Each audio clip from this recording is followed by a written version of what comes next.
Hi friends, welcome to కొత్తగా చందమామ కథలు. ఈరోజు మనం ఇంటి పెత్తనం అనే కథ చెప్పుకుందాం. పూర్వం ఒక ఊళ్ళో దండపాణి అనే గృహస్థు ఒకడుండేవాడు. ఆయన భార్య పేరు భద్ర. వారికి నలుగురు కుమారులు. నలుగురికి వివాహాలు జరిగి భార్యలు కాపురాలకు వచ్చారు. భద్రమ్మ ఇంటి పెత్తనంలో చాలా సమర్థురాలు. కానీ తదనంతరం తన నలుగురు కోడళ్లలో ఎవరు తన స్థానాన్ని ఆక్రమించగలుగుతారా అని ఆవిడకు బెంగ పట్టుకుంది. తన భార్యకు గల విచారాన్ని గ్రహించిన దండపాణి నలుగురు కోడళ్ళకి ఒక పరీక్ష పెట్టాలని నిర్ణయించుకున్నాడు. ఆయన ఒక్కొక్క కోడల్ని పిలిపించాడు. తలా 5 వడ్ల గింజలు ఇచ్చాడు. తాను తిరిగి అడిగేదాకా వాటిని జాగ్రత్తగా భద్రపరిచి పెట్టమని హెచ్చరించాడు. పెద్ద కోడలు ఉజ్జిక ఈ విధంగా ఆలోచించింది. ఇంటి నిండా ఎప్పుడూ ధాన్యం ఉంటూనే ఉంటుంది. మామగారు ఏ క్షణాన 5 వడ్ల గింజలు తిరిగి ఇమ్మని అడిగినా గాదెలో నుంచి వెంటనే తీసుకెళ్ళిపోయి అలా ఇచ్చేయచ్చు. ఈ భాగ్యానికి ఈ వడ్ల గింజలను నేనెక్కడ భద్రపరచను? దానికి మళ్ళీ నా శ్రమంతా బురద అని అనుకొని ఉజ్జిక మామగారు ఇచ్చిన 5 వడ్ల గింజల్ని అవతల పారేసింది. రెండో కోడలు భోగవతి కూడా అచ్చంగా ఉజ్జితలాగానే ఆలోచించింది.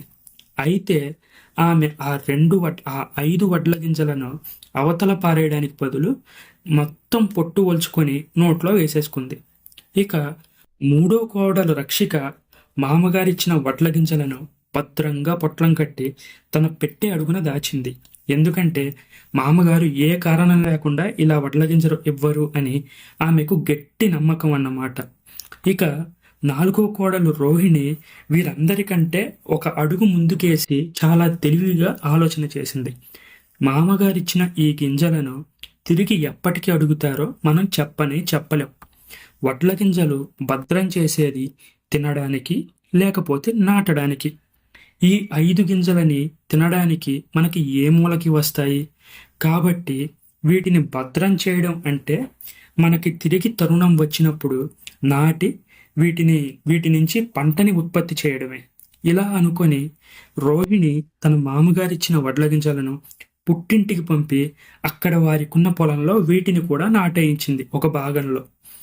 రోహిణి పుట్టింటి వారు 5 గింజలను నాటి 5 వరి మొక్కలు పెంచారు. పంట వచ్చాక కోశారు. మరుసటేడు గింజల కోసం కబురు రాలేదు. అందుచేత పంట యావత్తు విత్తనాలుగా ఉపయోగించి వాటిని మరుసటి ఏడు కూడా పండించారు. ఈ విధంగా వరుసగా 5 ఏళ్లు గడిచిపోయాయి. ఇంతలో భద్రమ్మ తన భర్త వద్దకు వచ్చి, ఏమండి, నేను చూస్తే పెద్దదాన్ని అయిపోయాను. ఇక ఈ ఇంటి పెత్తనం నా వల్ల కావట్లేదు. ఇంతమందిని సంభాళించుకోవడం అస్సలు కుదరడం లేదు.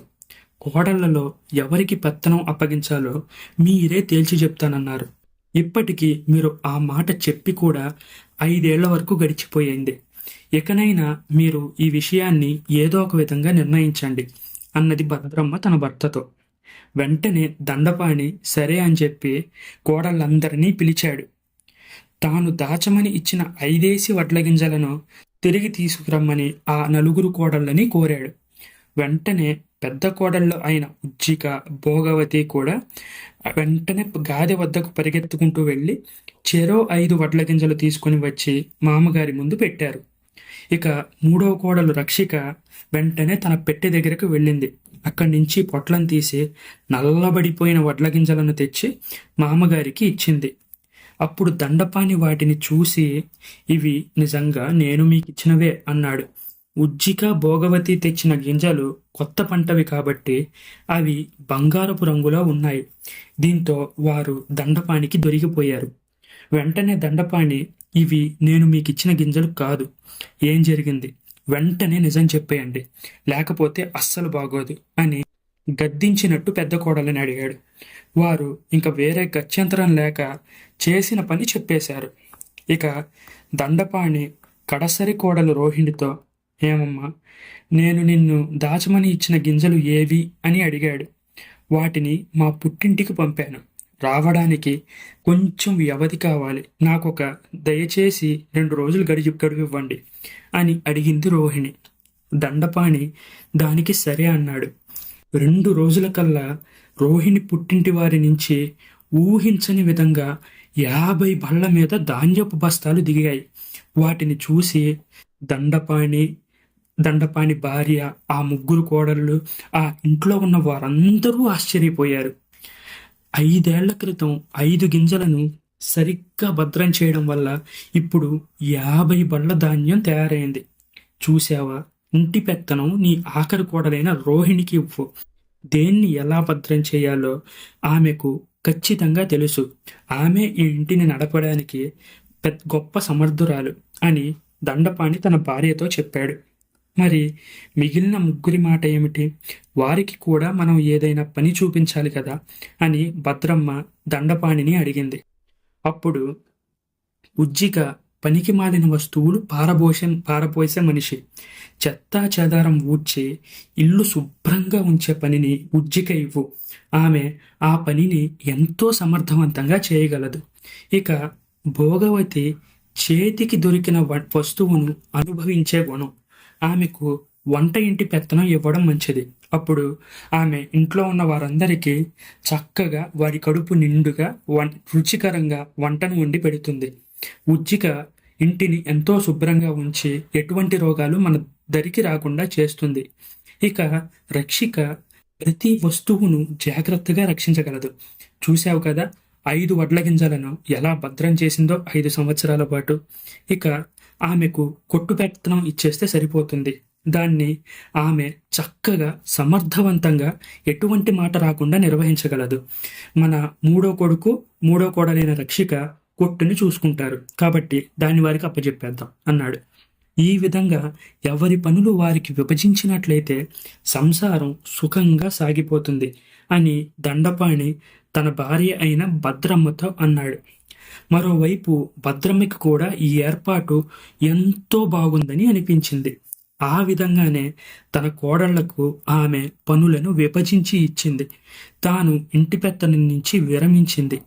హాయిగా కృష్ణారామ అనుకుంటూ చీకు చింత లేకుండా మిగిలిన తన జీవితకాలాన్ని సుఖంగా వెళ్ళబుచ్చింది.